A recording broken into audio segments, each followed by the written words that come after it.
the complement pathway that we call the classical complement activation pathway. For the classical pathway of complement, we're going to use essentially C1, C4, and C2 for the recognition or attachment phase. As I mentioned in the previous discussion, C1 is a multimer composed of multiple subunits or pieces of C1q, and then C1r and C1s that are actually inactive enzymes which become activated when C1q essentially flexes or attaches directly to a pathogen surface.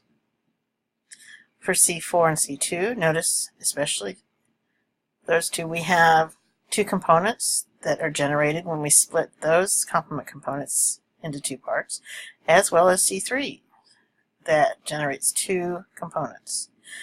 The A subunits are the smaller components.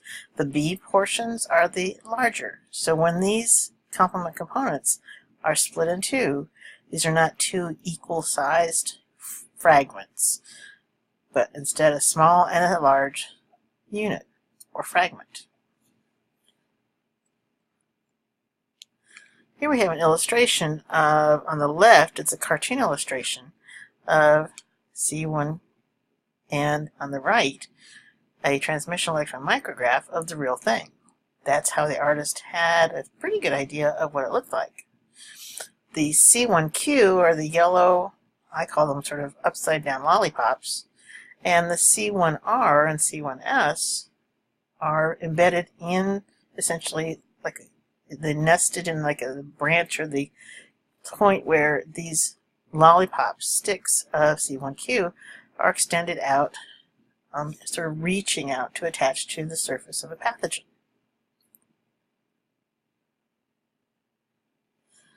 For C1q interaction, this can occur if we're looking at using IgG or IgM. For classical complement activation, we first have antibody attaching to the surface of a pathogen.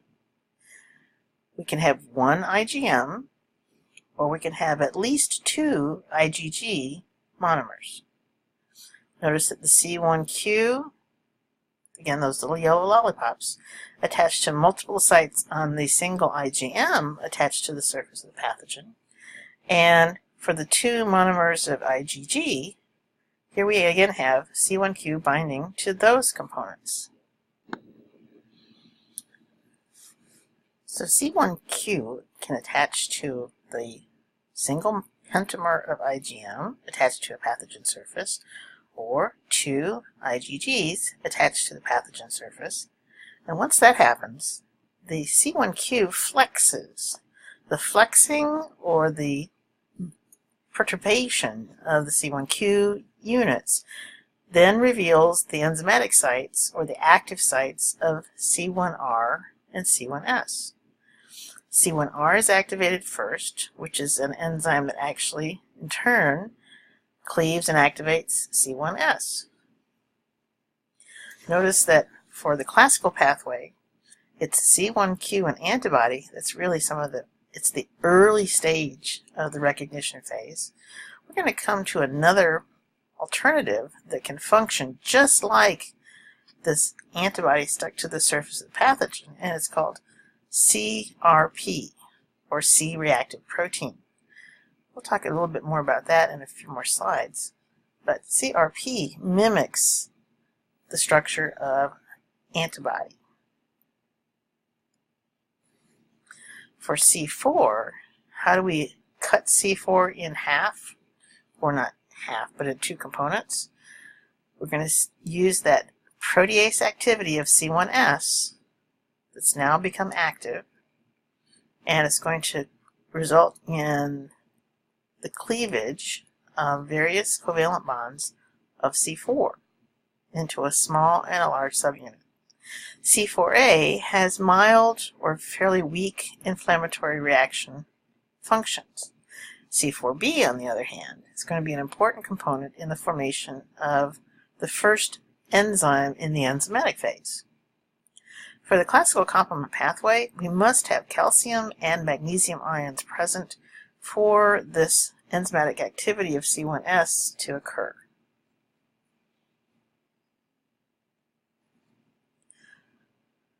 When that's happening, when we have that reactive enzyme function of C1s, what we leave exposed to the surface or on the surface of C4b is described as a thioester of C4b.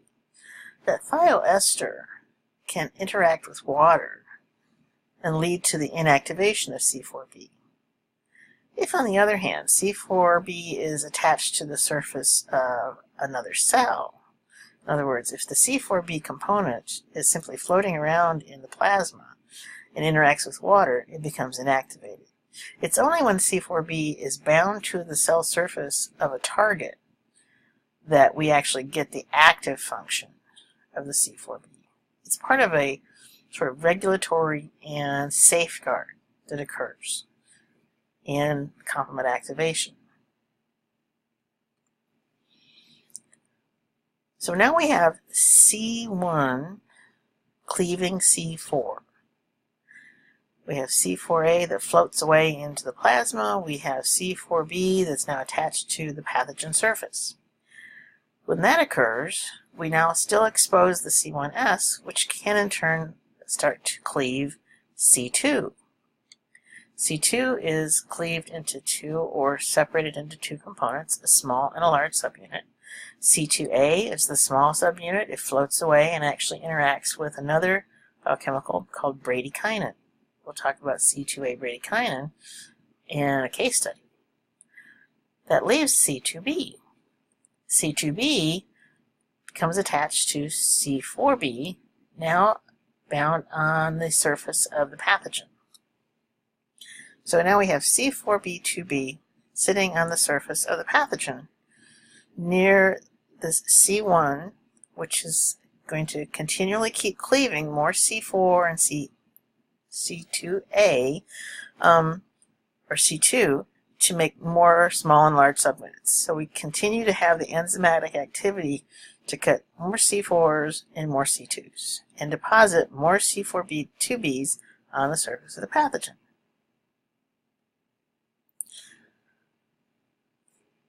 Here's a little animation movie illustrating what I've just described. So we have two monomers in green of IgG. We have C1q attached to the IgG, and the C1r and C1s become enzymatically active, leading to the cleavage of C4 and C2. C4b and C2b, notice that in the illustration it actually describes the C2 component as a C2a. This is an older nomenclature that you still see in some textbooks, and it's even more confusing for students. It's because of the original discoverer of C2 function described the large subunit of C2 as C2a and the small subunit of C2 as C2b. Hence, even more confusion for students. Some textbooks are going back to that older nomenclature. Others still use the modified nomenclature of taking the sort of universal approach of having all of the small subunits identified as A and all of the large subunits identified as B. The point is, a component or portion of these split products of C2 and C4 are released into the plasma and go on to become inflammatory activators. Other components, which are the larger components, become deposited on the surface of the pathogen. And we're going to identify that as C4b2b.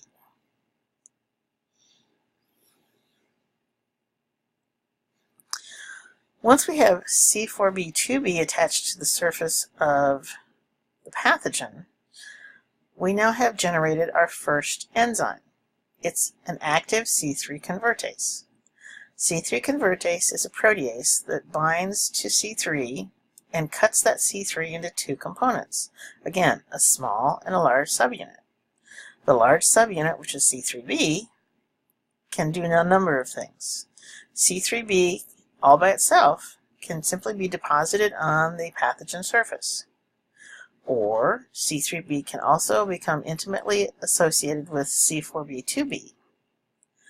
If the C3b is simply attached to the pathogen surface, it's functioning perhaps as an opsonate. If the C3b is becoming attached to or attaches itself to C4b2b, now that combination of those three large subunits, or three large fragments, generates a new enzyme called C5 convertase. Hope you're not confused yet. Try to maybe rewind this and listen again, or follow along as we proceed through the rest of the process of activation. So now we have a C3 convertase attached to the pathogen surface, C4b2b, that cleaves C3 into C3a and C3b. We have some of the C3b attaching to that C3 convertase, creating a new convertase, C5 convertase. As you can imagine, the C5 convertase is going to cleave C5 into a small and a large fragment.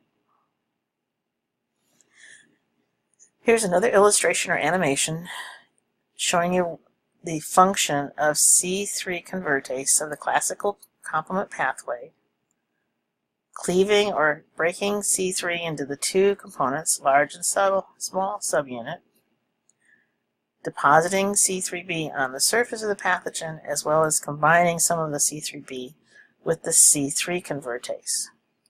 When you combine the C3b with the C3 convertase of C4b2b, now you have generated the new enzyme of the C5 convertase. And that's what this animation is illustrating.